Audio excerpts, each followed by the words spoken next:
तो मैं राज पांडे, आप देख रहे हैं आरसीएन टुडे। आप सभी का आरसीएन न्यूज़ टुडे चैनल पर हार्दिक स्वागत है।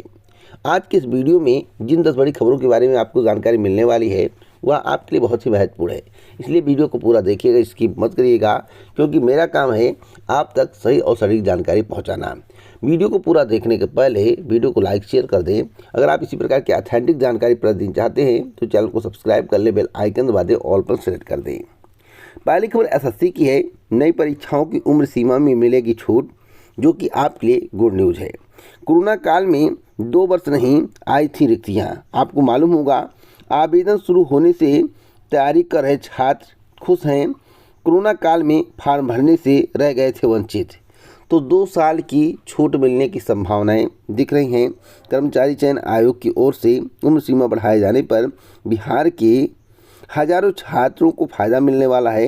केंद्रीय मंत्री जितेंद्र सिंह की घोषणा के बाद परीक्षाओं की तैयारी कर रहे छात्रों को नई ऊर्जा मिली है। परीक्षाओं की तैयारी कर रहे करीब 50,000 युवाओं को इसका फायदा होने का अनुमान है। एसएससी सीजीएल की परीक्षा दिसंबर में प्रस्तावित है। आपको मालूम होगा, उम्र सीमा में छूट मिलने से अभ्यर्थी इतने उत्साहित हैं कि मैं आपको क्या बताऊं। मैं आपको बताना चाहता हूं, इस तरह से उत्तर प्रदेश पुलिस भर्ती में होने चाहिए।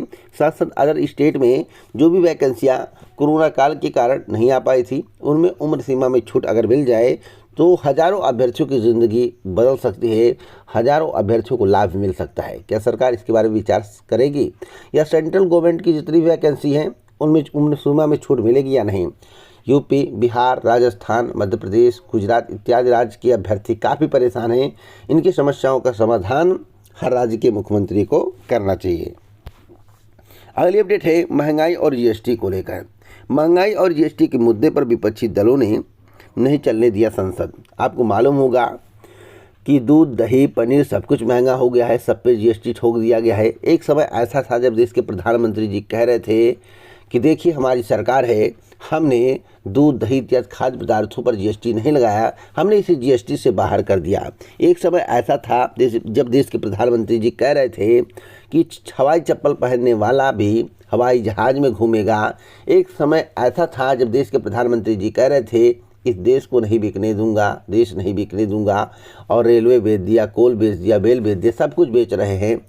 तो आप देख सकते हैं क्या कहने और करने में ज़मीन आसमान का फ़र्क होता है। देश के प्रधानमंत्री ने जो कहा क्या वह किया आज तक। आपको बता दें, संसद सत्र की अगर बात करें तो संसद सत्र का चौथा दिन गुरुवार को विपक्ष में काफ़ी मूड दिखा, काफ़ी हंगामा दिखा, मूडी हंगामा दिखा। यानी कि विपक्ष इस तरह से पीछे पड़ गया है सत्ताधारी पार्टी के कि जैसे किसी इंसान के पीछे मधु की मक्खी। आप अगर मक्खी के छत्ते को छेड़ देते हैं, जैसे मधु होता है, अगर आप उसे छेड़ते, जिस तरह से मधु की मक्खी आपके पीछे पड़ जाती है, उसी तरह से जैसे ही आटा, पनीर, दूध, दही पर जीएसटी लगाया गया, विपक्षी पार्टियां सरकार के पीछे पड़ गई। और विपक्षी पार्टियां केवल सरकार के पीछे नहीं पड़ रही हैं। जब बीजेपी सत्ता में नहीं थी तब बीजेपी भी कांग्रेस के पीछे पड़ी रहती थी। थोड़ा सा एक्टिविटी हुआ, थोड़ी महंगाई बढ़ी, बीजेपी झंडा, गैस सिलेंडर, प्याज टांग कर खड़ी हो जाती थी। तो वही दिन आज देखने को मिल रहे, उससे विपरीत दिन देखने को मिल रहे हैं। कांग्रेस के द्वारा उतना कुछ बेचा नहीं गया था और वर्तमान सरकार केवल बेचने पर फोकस कर रही है। तो यह कितना सही है, ईश्वर जाने। फिलहाल आप लोग अपनी राय कमेंट बॉक्स में जरूर दीजिएगा। क्या जीएसटी खाने पीने वाले सामान पर लगना चाहिए? क्या आटा पर लगना चाहिए? क्या दूध, दही पर लगना चाहिए? आप लोग अपनी राय कमेंट बॉक्स में ज़रूर दें। अगली अपडेट है 27 से 30 अगस्त तक होगी आरओ व एआरओ 2022 की परीक्षा। खबर राजस्थान लोक सेवा आयोग की है। राजस्थान लोक सेवा आयोग ने गुरुवार को कृषि अनुसंधान अधिकारी एवं सहायक कृषि अनुसंधान अधिकारी कृषि विभाग समीक्षा परीक्षा 2022 का कार्यक्रम जारी कर दिया है। परीक्षा का आयोजन अजमेर जिला मुख्यालय पर 27 अगस्त से 30 अगस्त तक किया जाएगा। आरपीएससी सचिव HL अटल ने बताया कि सहायक कृषि अनुसंधान अधिकारी के पदों पर भर्ती होने जा रही हैं। पदों के लिए एग्रीकल्चर केमिस्ट्री, एग्रोनॉमी एवं प्लांट पैथोलॉजी की परीक्षा 27 अगस्त को सुबह 10 से 12:30 बजे तक होगी। एवं हॉर्टिकल्चर की अगर हम बात करें तथा बॉटनी की बात करें तो दोपहर 2 बजे से 4:30 बजे शाम तक आयोजित की जाएगी।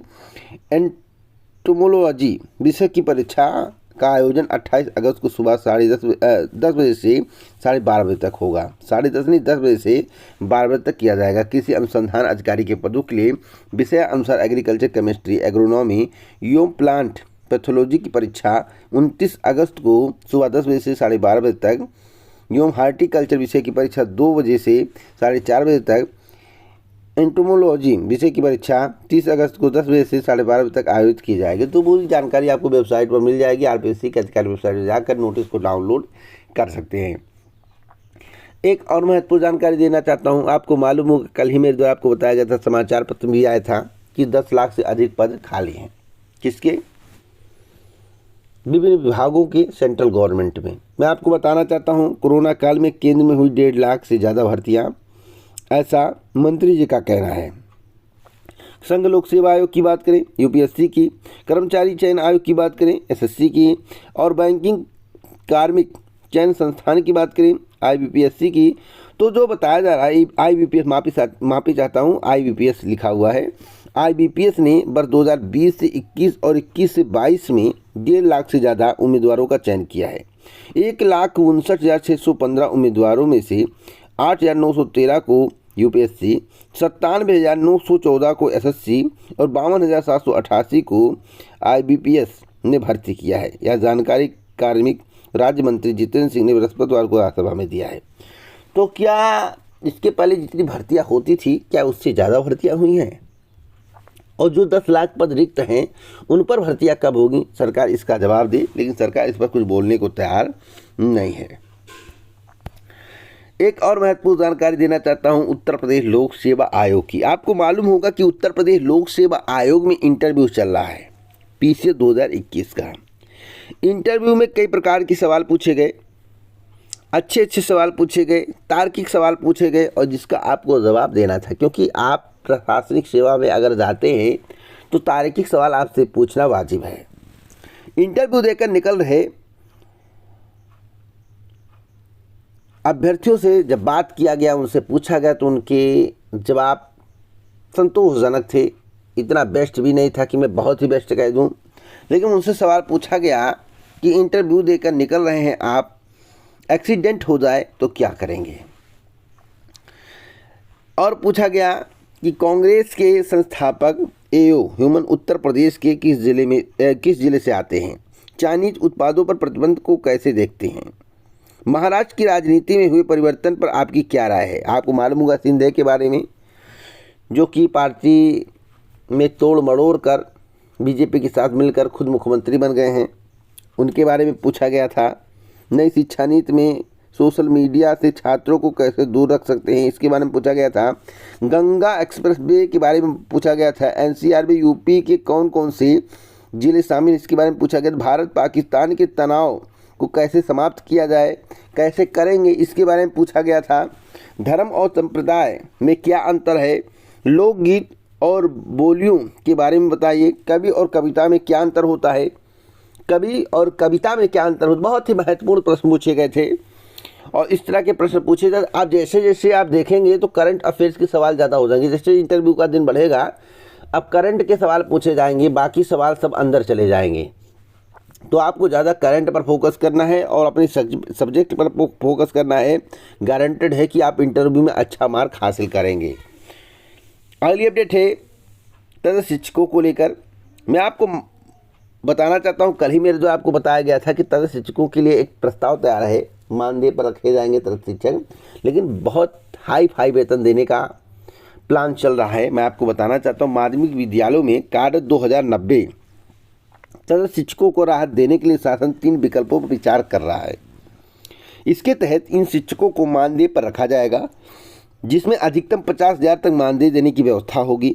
इन शिक्षकों का वेतन फिलहाल रोक दिया गया है, उन पर सेवाएं समाप्त किए जाने का खतरा मंडरा रहा है। तो मैं आपको बताना चाहता हूं, निकाले नहीं जाएंगे, आप इतना नोट करिएगा, कोई खतरा नहीं है। मानदेय 50,000 रुपये हो सकता है, जो कि अब तक की बड़ी खबर है। आपको बता दें कि गोयल की अध्यक्षता में, जो बता रहा हूँ, मुख्य सचिव मुख्यमंत्री एसपी गोयल की अध्यक्षता में गठित उच्चाधिकार प्राप्त कमेटी का प्रस्ताव जो तैयार किया गया उस पर विचार किया जा रहा है। इसमें तीसरा विकल्प यह दिया गया है कि तदस्थ शिक्षक के वर्तमान बेसिक पे में प्रत्येक आगामी 5 वर्षों की सेवा पर 10,000 रुपये की वृद्धि करते हुए मानदेय का निर्धारण किया जाए। साथ ही यह शर्त भी होगी, यह मानदेय अधिकतम 50,000 रुपये सीमा तक होगा, यानी कि 50,000 से ज़्यादा नहीं, 50,000 सीमा तक होगा। शिक्षकों को 50,000 रुपये जो मानदेय मिलेंगे, 50,000 रुपये जो मानदेय मिलेंगे उसमें उनको अपना गुजारा करना होगा। तो भैया 50,000 कम नहीं होता है, उससे ज़्यादा बढ़ाने का कोई प्रस्ताव नहीं है। और जो इस पर खर्च आएगा वह 240 करोड़ रुपये आएगा, यानी कि 50,000 रुपये से ज़्यादा नहीं मिलेगा और जो खर्च आएगा 240 करोड़ रुपये आएगा। तो इस पर विचार विमर्श हो रहा है। एक और महत्वपूर्ण जानकारी दे दूँ यूपीएसआई को लेकर। यूपीएसआई के संबंध में आज कोर्ट में सुनवाई होनी है। जो भी अपडेट होगा मैं आपको अवश्य दूंगा। उम्मीद है कि छात्रों के पक्ष में फैसला आएगा। उम्मीद कर सकते हैं, फैसला नहीं सुना सकते हैं। अगली अपडेट है एएनएम रिजल्ट को लेकर। यूपी SSSC की खबर है। उत्तर प्रदेश अधीनस्थ सेवा चयन आयोग की बिग ब्रेकिंग न्यूज़ है। उत्तर प्रदेश अधीनस्थ सेवा चयन आयोग में आज और कल में एक अहम बैठक होगी। उसमें लेखपाल परीक्षा के संबंध में कुछ महत्वपूर्ण चर्चाएं होंगी, कुछ निर्णय लिए जा सकते हैं। उसके बाद आपको एक नोटिस देखने को मिलेगा। एएनएम रिजल्ट पर काम चल रहा है। एएनएम रिजल्ट जो है इस महीने के लास्ट तक फाइनल हो जाएगा और आपको परिणाम भी देखने को मिल जाएगा।